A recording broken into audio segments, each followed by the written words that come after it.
quelques conseils pour la chasse en pâture. Alors, numéro 1, la sécurité d'abord, à commencer par la vôtre.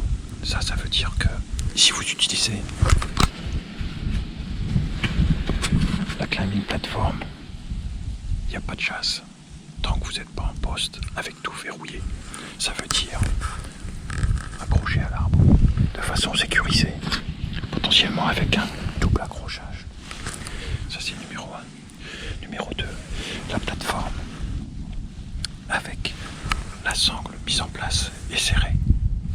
Ça c'est critique. Et si vous utilisez une ring of stems, même chose.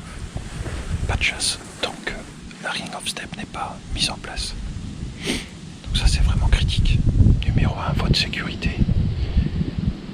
Pas de chasse, même si ça mène, même si ça passe, tant que la plateforme n'est pas en place, vous êtes bien sécurisé dans l'arbre, etc. Ça c'est critique, que ce soit à l'arc ou à la carabine.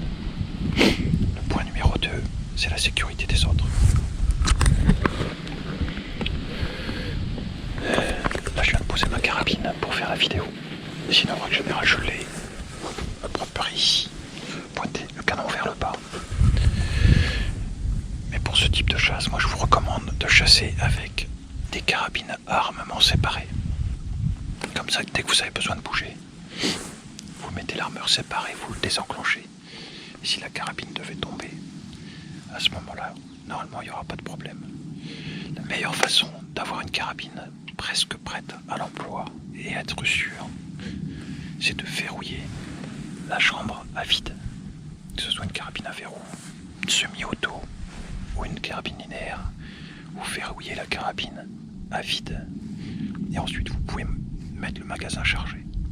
Ça veut dire que si la carabine tombe, il n'y a rien dans la chambre, donc le coup va pas partir. Et si vous avez besoin de tirer, vous avez juste besoin d'utiliser la manette pour monter une balle dans la chambre et être prêt à tirer. Très important.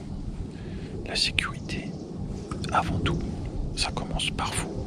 Bien choisir un arbre qui est sain et vous mettre dans la tête que tant que vous n'êtes pas en poste de façon sécurisée, il n'y a pas de chasse, quoi qu'il arrive. Que les chiens soient aux fermes, autour, qu'ils mènent, que ça tire autour de vous.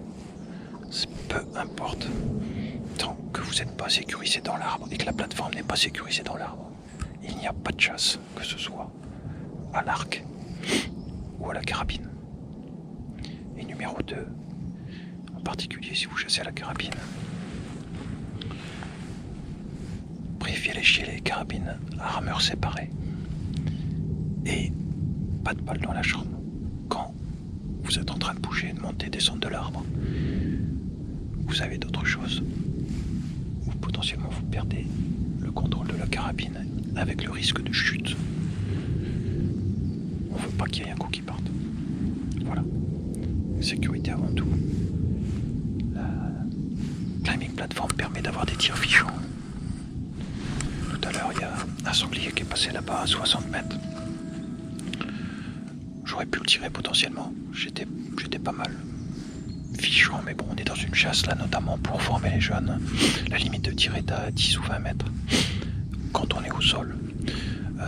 Donc même si potentiellement je peux tirer un peu plus loin parce que je suis quand même assez haut dans l'arbre. Je vais pas aller faire des tirs loin pour montrer le mauvais exemple. Donc je me suis abstenu, c'est le voisin qui l'a tué à 5 mètres devant lui. Mais bon voilà, le point c'est que la climbing platform permet d'être plus en sécurité pour tirer, notamment en traque à vue. Par contre, absolument bannir tout acte de chasse tant que vous n'êtes pas sécurisé dans l'arbre et que la plateforme n'est pas sécurisée sur l'arbre. Voilà, bon, j'espère qu'ils vous ont envoyé quelque chose, que je puisse vous montrer un petit peu de vidéo de tir depuis la Linasa.